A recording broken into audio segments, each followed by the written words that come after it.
Wine to Five is partially funded by Albarello Luxury Hand Soap, an unscented must-have accessory for anyone who loves wine, cooking, and food. For more information, visit albarellosoap.com. It's not 5 o'clock, and they don't care. Welcome to Wine to Five. Entertainment, education, and everyday drinking for everyday people. Your hosts are Valerie Caruso and Stephanie Davis, two wine educators who don't need a clock to know when to pour that next glass.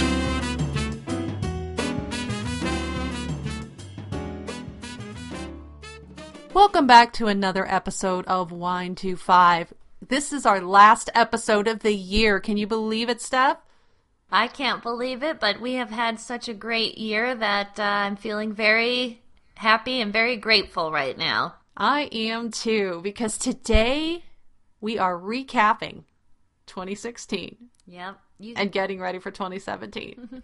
Yep, and the good way to start this off is with some drinking, I think, right? You know, I think so, especially since this is our second go, because our technical difficulties have had us here drinking for quite a while, so oh my gosh. Let's just keep drinking. Let's talk about what's in our glasses. What do you got? Did you get something else? What no, you got? I'm still sipping on my Averna here. It's the Amaro Siciliano, and some nice brown Amaro, and I'm actually really quite hungry now. That it's dinner time, and I've been having some Amaro, so, I'm ready. My palate's ready. I am too. I am ready to eat. Yep. I mean, and we've been sitting here for a couple hours now, and so by the time our men get home, we'll be quite knackered.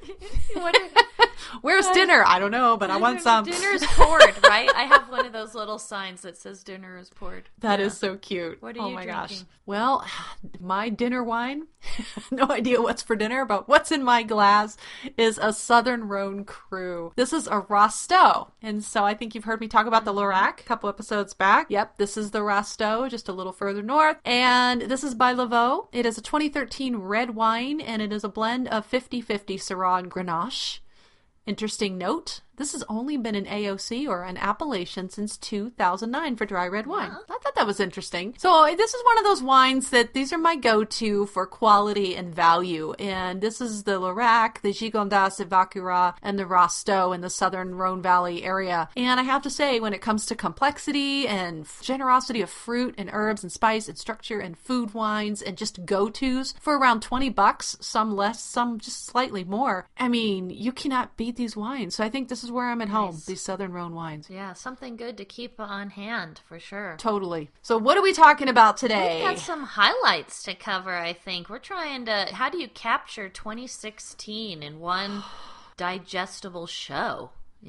That's tough. Yeah, it is tough. I think what we're going to do is we're going to narrow it down to what our listeners have shown in the way of statistics, what they're listening to, because we know what you guys are listening to when it comes to the Wine 2.5. And then we'll talk about what our personal highlights are for the year. And then if you stick around to the end of the episode, we have a little treat for you at the end, just to kind of kick the year out the back door, if you will. So yeah, so let's start with that. Let's start with what our listeners are listening to, because as of this week, in December 2016, we figured out the top 5 episodes that you guys are downloading. And the number 5 episode was Leanne Lane, Wine Artist, from May. That is the 5th most listened to episode, and I think that is incredible. What do you think about that stuff? What a killer show that was. Definitely one of my favorites. I'm not surprised it's in the top 5 of all-time downloads. She delivered a great interview, and I think she connected with not just us, but obviously our listeners are making a connection with that.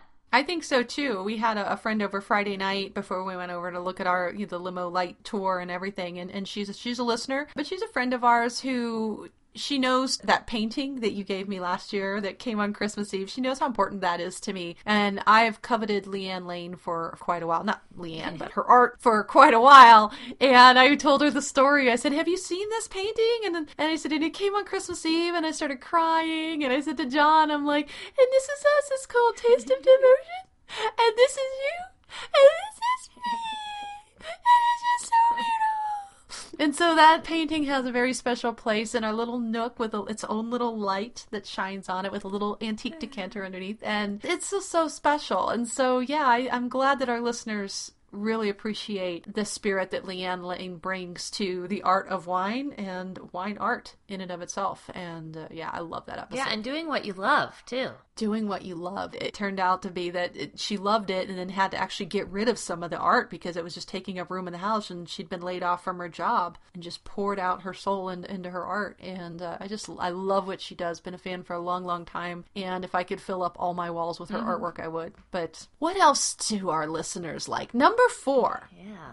This cracks me up because this was our very first episode. And I don't know about you guys, but when you go back and look at old yearbook photos or pictures of yourself, I don't know, for me, like it was the 80s with the crispy bangs, or the perm in the 90s, I had the spiral perm. But to go back and listen to our old episodes, which we do sometime for research purposes or whatever, and then to hear your voice. It's one thing to see old pictures of yourself, but to see an old podcast episode, even though it is almost 2 years old, is kind of creepy because you're talking. And this was Wine to 5, episode 1. Does wine taste better on vacation? And this is the 4th most popular listened to episode. And this was not in the countdown last year. It's so crazy. I mean, I'm over here shaking my head because it's still just mind-boggling. But at the same time, it is a good topic. That's why we introduced our podcast with that topic. Does wine taste better on vacation?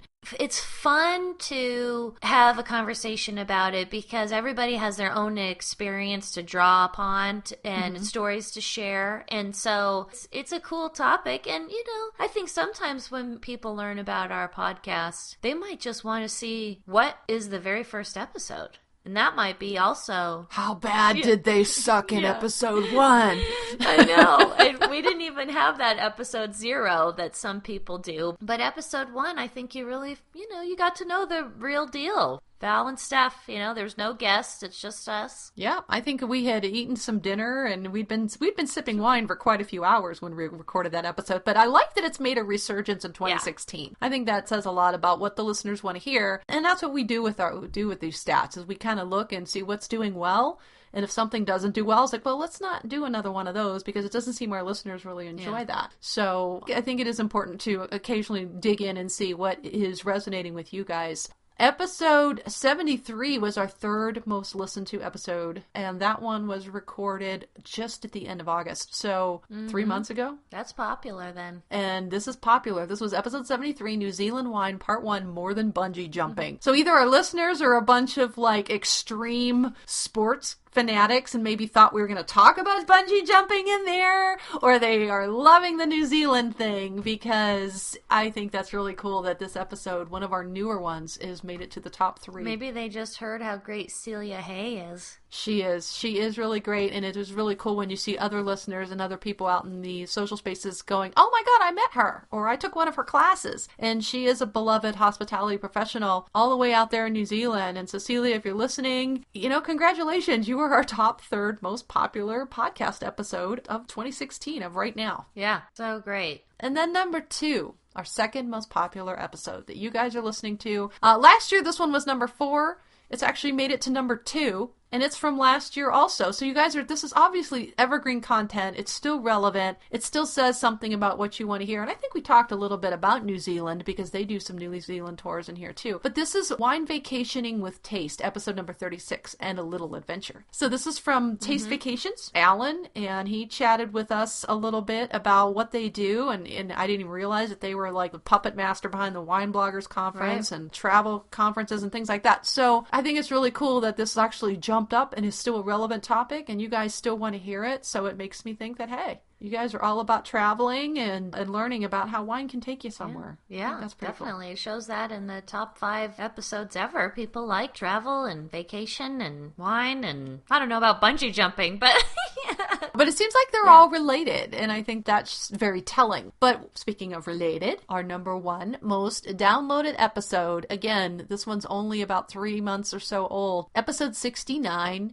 All in the Wine Family. And this was our interview with Suzanne Hoffman, the author of Labor of Love with the Wine Families of Piemonte. And I think that also says something, that this is our number 1 episode. It's one of our newer ones, but yet it's the most downloaded. She was fantastic, and her book is amazing. It's obviously, we've been saying how it makes a great gift, and it looks great on your coffee table, and your guests that are over visiting enjoy picking it up and looking at it. It's a good story. And what's kind of cool too is that she talks about her travels. So there's a lot of traveling in all of these popular episodes. Oh, absolutely. And that book is going to be timeless. I was sitting in front of the fire Sunday morning with my coffee, kind of digging into the Del Teto and the Ca del Bio section there, and totally forgot. Like the first time you read through it, we did it quite quickly because we were getting ready to interview her. And then the second time we go through it, it's like, oh, I missed that. Yeah. Or I missed this detail. Because you can't keep them all straight. You can't keep them in your brain. But it was really cool to sit down and just kind of touch the book and look at the pictures and read some of that, and even see some of the wineries that I've actually been to as well. So congratulations, Suzanne. All in the Wine Family, episode 69 is our most listened to episode as of this last part of December 2016. I think that's a pretty cool place to end. What about our own highlight stuff? I mean, this has been a crazy year. There's been kind of a paradigm shift for the show. Yeah. So not only has the show changed a little bit and evolved, but I mean, how we feel about the show and how we deal with the show has evolved. Oh, yeah. Definitely a monumentous year, especially compared to 2015. In 2015, we were just so excited to launch a podcast. But 2016, man, we just got our momentum going. And my highlights, in no particular order, are most recently meeting our two guests, Massimo Copetti and Caterina Anderson, in person when I was in Italy. That was pretty amazing that I got to dine with them, open bottles of wine together, and get hugs and kisses, Yeah. That was really special for me. And also, along the lines of these outstanding guests, were Karen McNeil and Eric Asimov's interviews. Those still give me goosebumps. Yeah. I think they were highlights for sure, because these are to us, these are celebrities. Right. You know how I never know who these like Hollywood people are and, really don't care and, right. But to me, these people are celebrities. They're people who are changing the way people learn about and enjoy wine, which is part of our everyday life. Yeah. Real life. And the way we engage in life with our families with wine. Yeah, their stories that they shared and the lessons, impact me still. It wasn't even immediately, but more like weeks later that I thought a lot about what they had to say. And so that is just incredibly valuable and a highlight of my year for sure. Oh, especially when they've been part of your wine reading diet for as long as they have been. To actually have a conversation, be able to ask them questions, and that they took some time to spend with us and our listeners. I think that was a huge couple of high points in the year. Yeah, definitely. Sure. And to switch gears a little bit, one of my other highlights was the day that Val and I had decided it was time to launch our Patreon crowdfunding platform, and we both could feel that the time was right, and we didn't have to sell each other on it or anything. We both knew it was time, and then what made it so sweet and such a highlight was within hours, we were getting financial support from our listeners. And it's important because we do spend a lot of time creating this content, and sometimes we make sacrifices for the show. So it's really exciting when we know our listeners love what we're doing and want to keep us encouraged, want to keep it going. So that was a very cool day. I remember that. And then along those same lines, we got our first Wine25 swag created with Go Vino's founder, Joseph Perulli, who was also on the show. I mean, we were so giddy about that. We got on a roll saying like, what other swag are we going to do? And so definitely 2017 will have more swag, folks. The year of swag. Yeah, I feel like there should be a studio audience here, and I should be holding up, because I've got my Go Vino right here, and saying, hey, everybody, what do you think of our new Wine-to-5 swag? And I'm hearing lots of applause, and maybe I'll put that in. Woo! Yes! And then I'm like, wow, well, that's your lucky day, because you get a Go Vino glass, and you get a Go Vino glass, and you get a Go Vino, and everybody here gets a Go Vino glass. Of course, everybody at the $5 and above level gets a Go Vino glass, but I think it would be cool if we could definitely distribute the swag. So 2017, that'll hopefully be a great year of the swag. Right. I don't see why it wouldn't. Yeah. So that's been some really cool moments, I think, because those are the times too when Val and I send all of the little bitmojis to each other like, you go girl, or, this is awesome, team awesome, like, I'm like, what, those are such, it's a highlight of the year when we like send each other a bunch of goofy messages and stuff. But, that's what makes our show so great, and for me, it's this time with Val, and every week we get to Skype, or even better than that is when we're together. A lot of times it's in Colorado, but, Denver, Boulder, Foco, the Springs, or when we... Seattle, D.C., Louisiana, Grand Junction, which is where this kind of started, really, in Grand Junction, in a hotel room. I know, right? With 6 open bottles of wine. I know, serious. Yes. But, and also one of my highlights, I'm like stealing your highlight, but one of my highlights was when you passed your diploma. Aw, thank you so much. That was a highlight, because, that was sucking my soul dry for that year and a half, and was glad to get it done so I could focus on the podcast. And it was great to be able to pour that energy into taking this thing to the next level, which I think is what we did in 2016. I think we kicked it up a notch. We're growing, and we're going to continue to evolve in 2017. And, I have to say that my highlights were very similar to yours. Getting to know some of our listeners, for example, we Skype with some of them outside the podcast realm just for other reasons, having conversations online, in person. And what was really cool was this was the year that we actually saw our community really grow. Yeah. We've always had a few enthusiastic, engaged listeners, but this year it was like, you guys were like rabidly engaged. And it was really cool because you guys are having conversations with each other.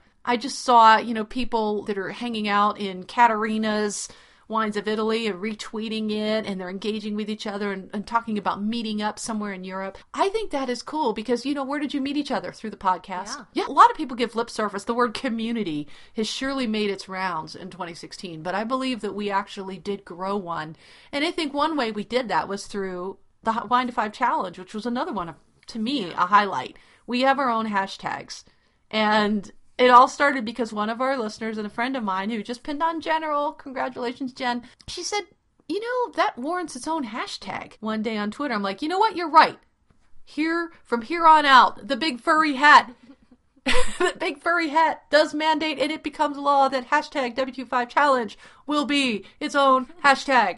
And I think it's cool that people are still looking for new things to try, that it's turned into this challenge where people are like, oh my God, I found this crazy grape, or I found this crazy spirit, or a wine from here, or I never had this Sicilian dessert wine, or whatever. It has also given some of our listeners a voice, literally, as they've gotten to come on the show and talk about what they love and share a little bit of themselves in their wine world with us. And again, that goes back to my first thing, community. We've created that. Yeah, it was pretty cool. And I mean, as far as one hashtag or one person or something, I mean, you couldn't decide on just one. I mean, the hashtag has been consistently being a part of all these people's lives, and mine too. I have so much fun with the hashtag that I think that's what's neat about it, is that it defines 2016 without being a single event, because like we had some of these cool guests, but our listeners that participate, it's just like,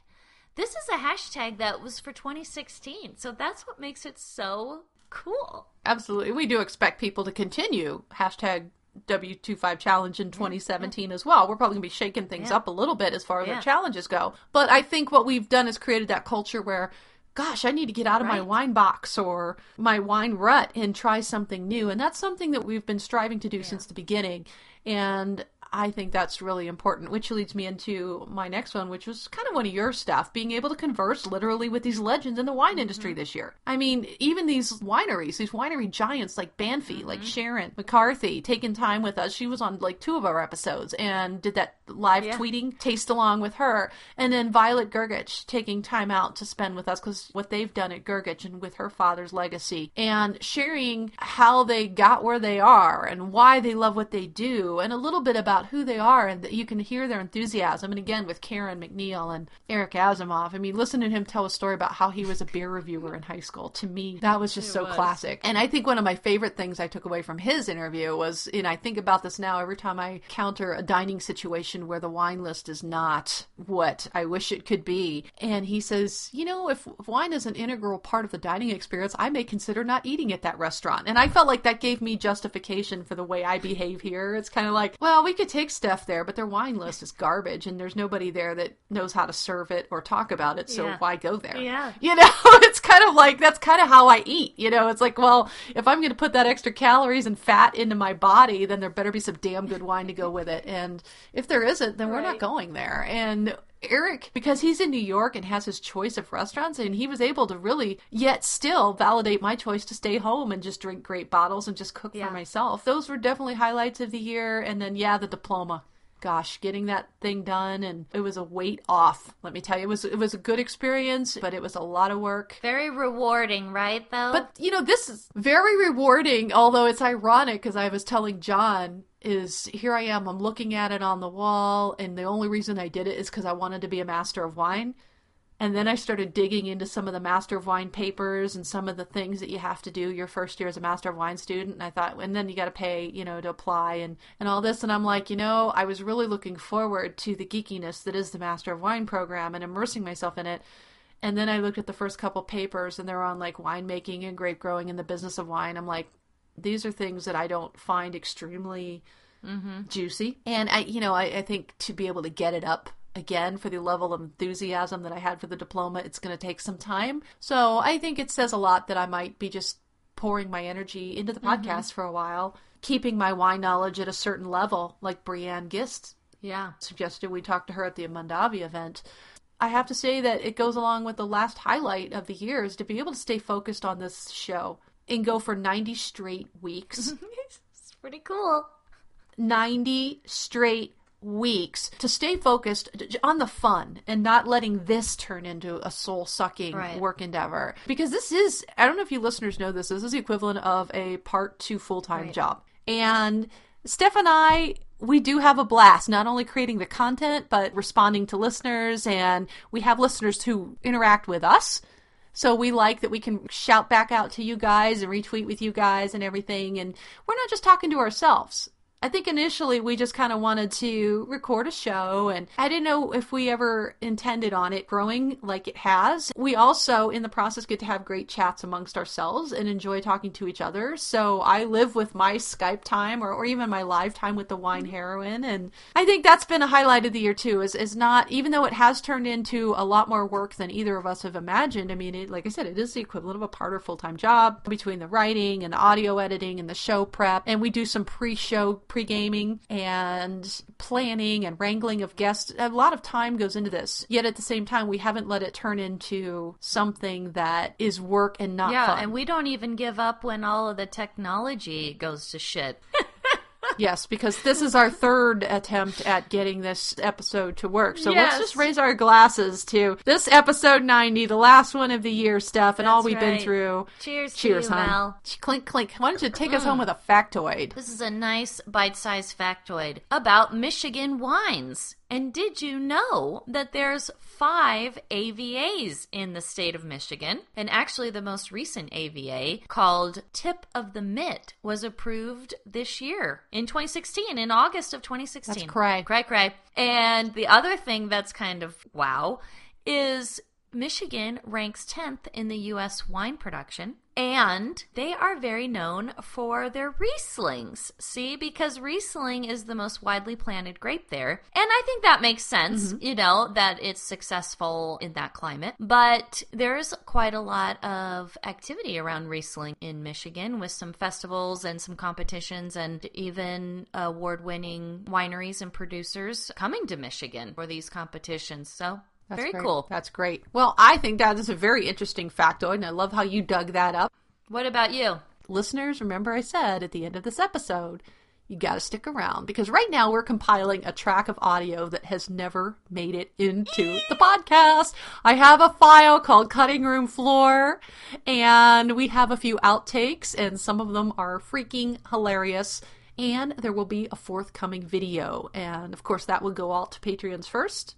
We always like to give our patrons first crack, but speaking of, let's get our shout-outs out. Well, let's get them out. The last shout-outs for 2016. And I am going to throw in a shout-out to Val, because she puts together these blooper funny shit, dude. Aww. Val, you put together all of these things that weren't in the shows that make it, into this end of the year bloopers. And the video is always so cute too. I mean, Val puts her creative genius to work for everybody, including me. And I was like, benefit from it. So great. Yes. Aww. So the other shout out, which, goes along with our highlights, is thank you to all of our 2016 guests on our podcast. It was an honor to have 23 different, amazing, and talented people on the show. Every one of you that made an appearance means the world to us, so thank you. Oh, that's awesome. Yeah, we did have a great time with all of our guests from all over the world, literally. We didn't even count the countries and the locations, but pretty much almost every country in Europe, almost the major wine producing areas, and that was really cool. Shout outs, of course, continue with our Patreon listeners. Again, like I said, you guys are going to get the first crack our bloopers video as soon as it gets out, and we could not be able to support the rising costs of our show without our tenacious tasters. And of course, no one appreciates us more than Jeff E. from the Hilarious Drinking Show. We like drinking. And our It's Not 5 o'clock and We Don't Care listeners. Oh my gosh. Thank you guys for showing that you understand that the show is providing value and that you're really trying to help us make the show bigger and better. Meg, Clay, John, Andrew, and oh, by the way, if you haven't seen the episode 88 blog, check out his Patreon swag that he got. And then, of course, our newest supporter is in Nevada. That's Michelle. You may remember her from episode 84. And she was our winner of the third quarter #W25 challenge. And we have a little feature about her in that blog as well. And you can see her picture and learn more about what she does. But if you're in Reno, you can probably catch her pouring wine around town. She's a certified somm, certified specialist of wine, and she loves to drink, taste, talk about wine, and we are so happy that she's joined the pack of Patreon supporter. You guys are wild and crazy. Welcome, Michelle, and you can connect with her as Reno Wine on both Twitter and Instagram. And all of you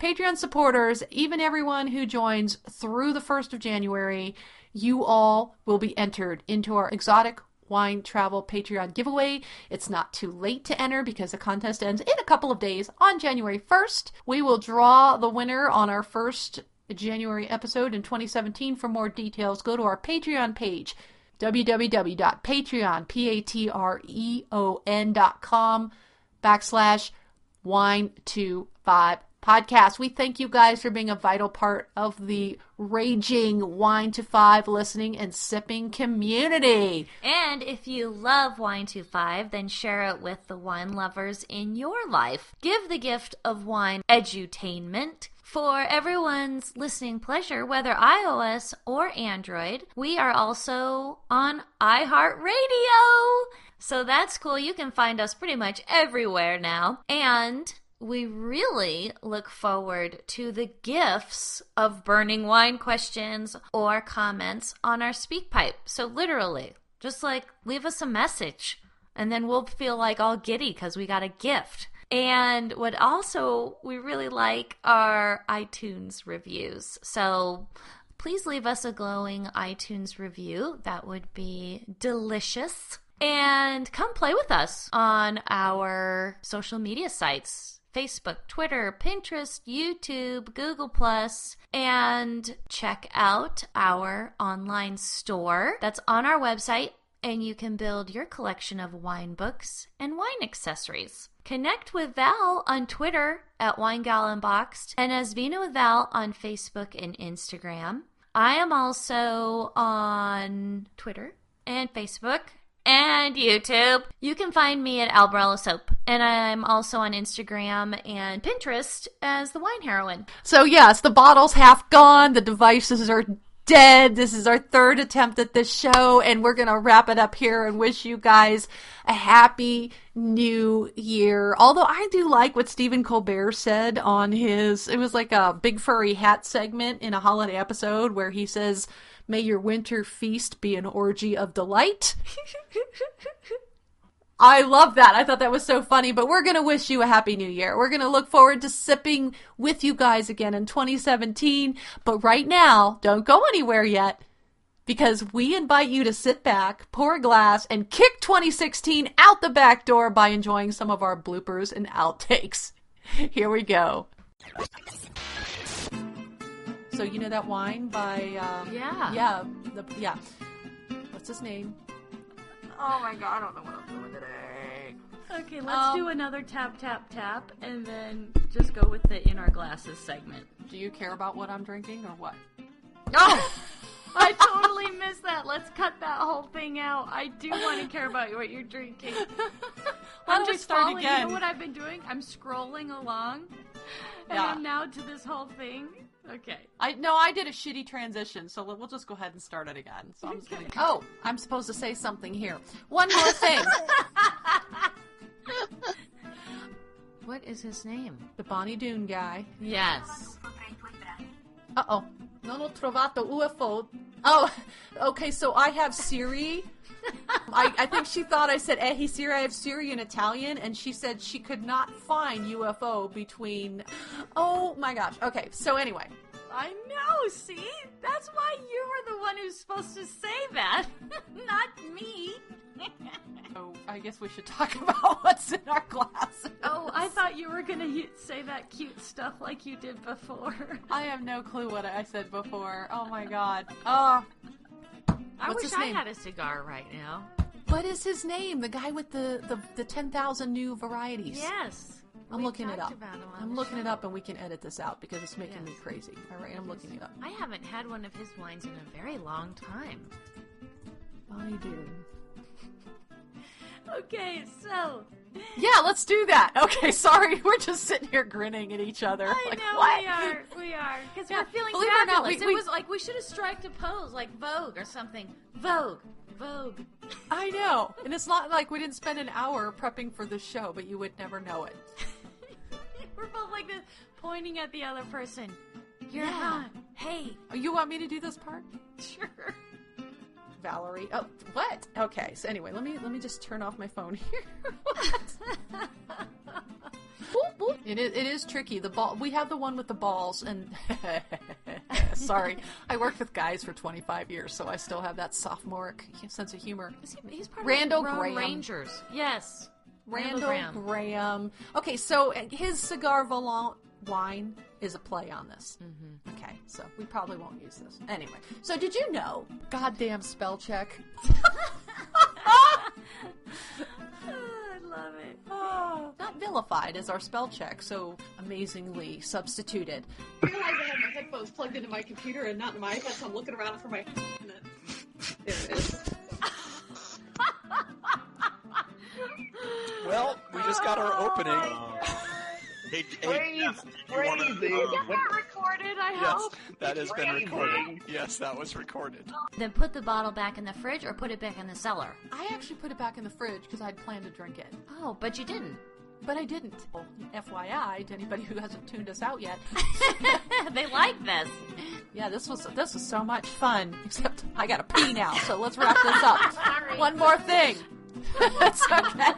What isn't going on there, is it? That's gonna be in the bloopers. Yeah.